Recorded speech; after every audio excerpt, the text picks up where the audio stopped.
Welcome to this edition of Behind the Golden Shovel, presented by the Southern Carolina Alliance. I'm Robyn Zimmerman.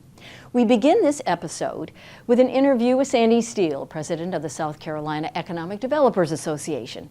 Then we'll get an update on Pamega, a Turkish manufacturing company that will produce lithium-ion batteries in Colleton County, and conclude with interviews with local and state leaders who recently attended the SCA Workforce Development Summit. Let's begin in Columbia at the Southern Carolina Alliance offices. We spoke with Sandy Steele about the role of the South Carolina Developers Association and the upcoming legislative agenda. We are in Columbia, South Carolina, with the president of the South Carolina Economic Developers Association, Sandy Steele. Sandy, nice to meet you. Nice to meet you as well. Good morning. Good morning. Let's begin with SCADA. What really is your role? What do you do? Well, I am thrilled to be the current president of SCADA, and SCADA stands for South Carolina Economic Developers Association. Our association is over 65 years old and has always been the only association for economic development practitioners and private sector allies, really anyone that works in the economic development field. SCADA is an amazing organization that has succession leadership so that we ensure quality ongoing. And our mission is to be the voice of economic development, both in advocacy, professional development, and encouraging networking across the state.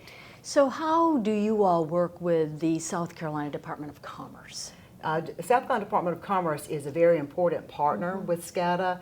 On the SCADA board, we actually have 5 ex officio positions, and Department of Commerce is one of those. So we have their leadership at the table helping set policy and really directing professional development, along with some other economic development partners such as Department of Ag, Parks, Recreation, and Tourism, the South Carolina Ports Authority, and the South Carolina Technical College System. Right.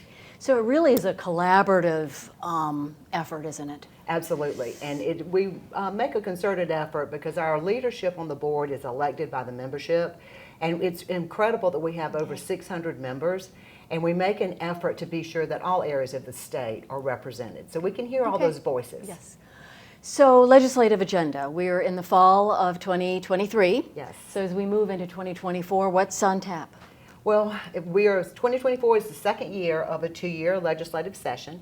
Last year, SCADA worked directly on funding support for industrial site development, money for the local areas, along with some other things in terms of incentives, some tweaking of job tax credits, and that type thing. And so as we survey our members to make sure those priorities are still in play, we will be formalizing an agenda, but it will pretty much be a continuation of the support that we had for those very important items.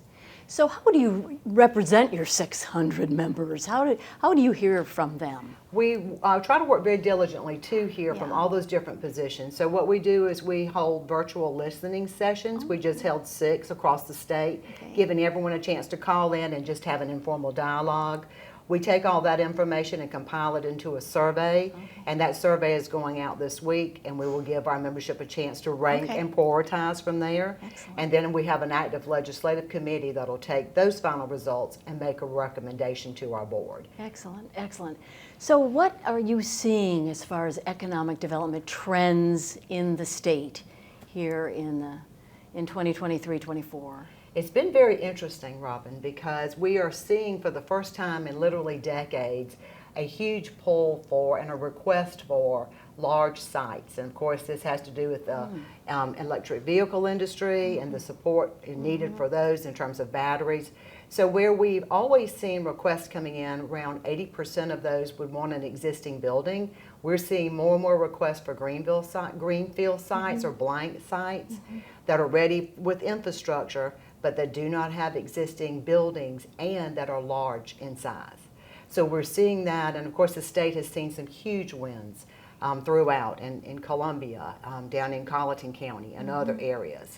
So foreign investment, is that increasing? You know, I lived in Greenville and of course BMW and Michelin and of course down Lowcountry, Charleston, Boeing, Volvo. So are we getting more foreign investment? Are companies looking at us? Yes, foreign direct investment is still a huge player, has always been in the state of South Carolina, and the electric vehicle industry has really seen an uptick in that, coming from some different players. A lot from Korea, you know, and some of the Asian markets, but we're still seeing a lot of activity with Germany, the European models and that type thing. Very good. So it's a very exciting time for South It's Carolina. an incredibly exciting time for South Carolina. Well, thank you so much. Sandy Steele, President of the South Carolina Economic Developers Association.